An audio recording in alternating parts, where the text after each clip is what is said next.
तर कल्याण ग्रामीण मतदारसंघामध्ये ठाकरे गट, शिंदे गट आणि मनसे अशी तिरंगी लढत आहे आणि यामध्ये पुन्हा एकदा मनसेच्याच उमेदवाराचं पारडं जड दिसतंय। हा एकमेव मतदारसंघ होता 2019 मध्ये जिकडे मनसेचा उमेदवार जिंकून आला होता आणि यावेळेस सुद्धा कल्याण ग्रामीणच्या मतदारांनी मनसेचंच पारडं जड ठेवल्याचं संभाव्य चित्र बघायला मिळतं। अगदी बरोबर, आपण बघूया ग्राफिकच्या माध्यमातून। बघा, राजू पाटील मनसेचे उमेदवार जे 2019 ला निवडून आले होते तेच पुन्हा 2024 ला निवडून येतील असं चित्र आहे।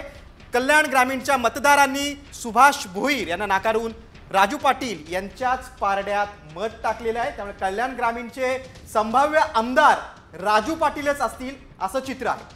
नक्कीच सध्या असं चित्र असलं तरीही याची कारणं काय आहेत ते सुद्धा समजून घेणं गरजेचं आहे। काय आहेत कारणं सांगतायत आमचे प्रतिनिधी अभिजित देशमुख, पाहूयात।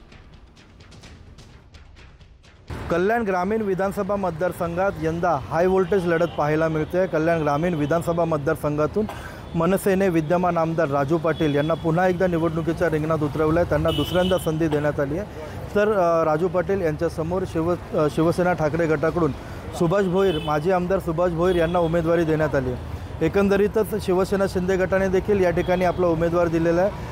शिवसेना शिंदे गटाकडून डोंबिवलीचे शहर प्रमुख राजेश मोरे यांना उमेदवार म्हणून या मतदारसंघात निवडणुकीच्या रिंगणात उतरवण्यात आले। तिन्ही पक्षांनी ही निवडणूक सध्या प्रतिष्ठेची केलेलीच पाहायला मिळालं। राजू पाटील यांच्यासाठी राज ठाकरे यांनी या मतदारसंघात तब्बल 2 वेळा सभा घेतली आहे। मनसे कार्यकर्त्यांनी ही जी जागा आहे ही जागा प्रतिष्ठेची केली आहे। प्रचाराचा धुराळा मनसेने या पूर्ण मतदारसंघात उडवल्याचं पाहायला मिळालं होतं। तर दुसरीकडे उद्धव ठाकरे गटाने देखील सुभाष भोईर यांच्या विजयासाठी प्रयत्नाची पराकाष्ठा केल्याचं पाहायला मिळालं।